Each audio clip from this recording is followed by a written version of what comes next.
Well, we start the day's other news in the Gaza Strip, where the new year has brought more death and destruction. Palestinian health officials say Israeli airstrikes killed at least 40 people today. One of those strikes hit a tent camp that Israel has designated as a safe zone. Israel says the attack killed 2 high-ranking members of the Hamas police force. Officials on the ground say the death toll was 10 people, including 3 children.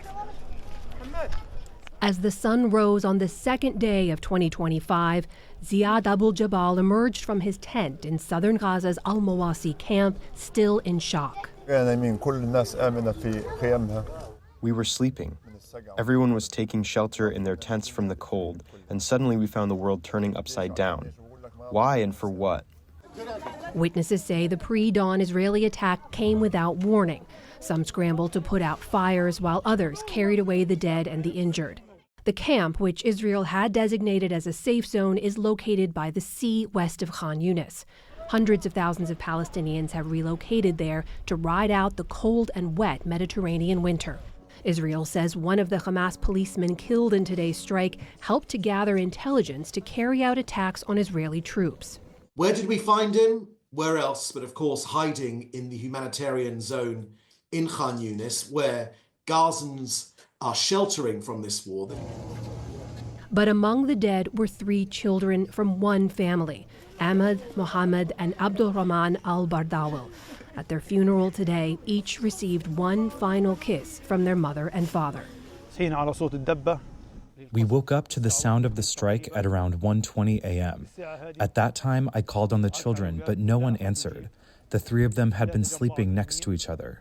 Israel also struck the Hamas-run Interior Ministry headquarters in Khan Yunis early today. Nearby tents were damaged by the blast. In central Gaza, at least 8 people were killed in a strike in Deir al-Balah. Hospital officials say the victims were members of a local committee that helps secure aid convoys. As the war grinds into a new year, Israel announced that it will send negotiators to Doha tomorrow in an effort to make a breakthrough in ceasefire talks before President Biden leaves office. Also today, events are unfolding fast in South Korea, where investigators are aiming to carry out a warrant to detain impeached President Yoon Suk-yeol. It's part of their investigation into whether Yoon's declaration of martial law last month amounts to rebellion. It's not clear at this hour whether the president will cooperate with the authorities. Yoon has remained defiant, writing in a letter to supporters that he would, quote, fight until the end against anti-state forces. Yoon's legal team even warned that any officers trying to detain him could face arrest themselves by his security team. This comes as pro- and anti-Yoon protesters have been gathering outside his residence in Seoul. Yoon himself said he's been watching the scene via YouTube and applauded his supporters' efforts. His future ultimately lies in the hands of the Constitutional Court, which has begun deliberations on whether to formally remove him from office or reinstate him. At the White House this evening, President Biden awarded the Presidential Citizens Medal to 20 people who, quote, performed exemplary deeds of service for their country or their fellow citizens. Among them were Democratic Representative Benny Thompson and former Representative Liz Cheney, a Republican. Both received standing ovations. In 2022, they led a congressional investigation into the January 6th attack on the U.S. Capitol. Their final report found that then-President Trump engaged in a multi-part conspiracy to overturn the 2020 election. Trump has said that both Thompson and Cheney should be put in jail. In New York, police say that 10 people were hurt in a shooting outside a nightclub in Jamaica, Queens. Officials say 3 or 4 men approached a group of people waiting outside the club late last night before firing some 30 shots. The gunmen then fled on foot. 6 women and 4 men between the ages of 16 and 20 were taken to the hospital with non-life-threatening injuries. Police say that the motive is unclear, but the shooting is not considered an act of terrorism. Tesla reported a drop in sales last year for the first time in more than a dozen years. The electric automaker delivered just under 1.8 million vehicles in 2024. That's about 1% lower than the year before. A strong fourth quarter failed to offset the company's slow start to 2024. The dip in sales comes as Tesla faces weakening demand for electric vehicles in the U.S. and worldwide. It's also battling increased competition from legacy automakers and startups in China, Europe, and the U.S. On Wall Street today, stocks started the new year of trading on a sluggish note. The Dow Jones Industrial Average gave back about 150 points. The Nasdaq slipped exactly 30 points on the day. The S&P 500 fell for a fifth straight session.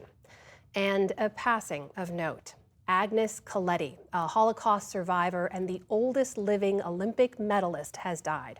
Born in Budapest in 1921, her life as an aspiring young gymnast was upended by World War II. She was forced out of the sport for being Jewish and into hiding under a new name.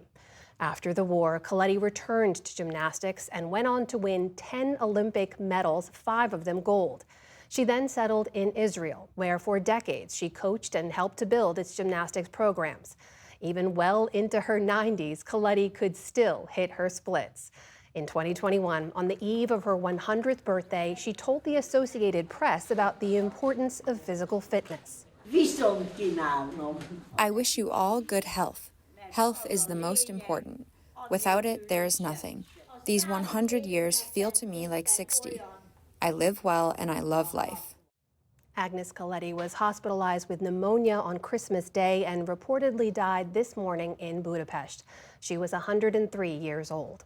Still to come on the NewsHour, the rise in demand for weight loss drugs prompts questions about access and affordability, and how Barnes & Noble is trying to revitalize its image.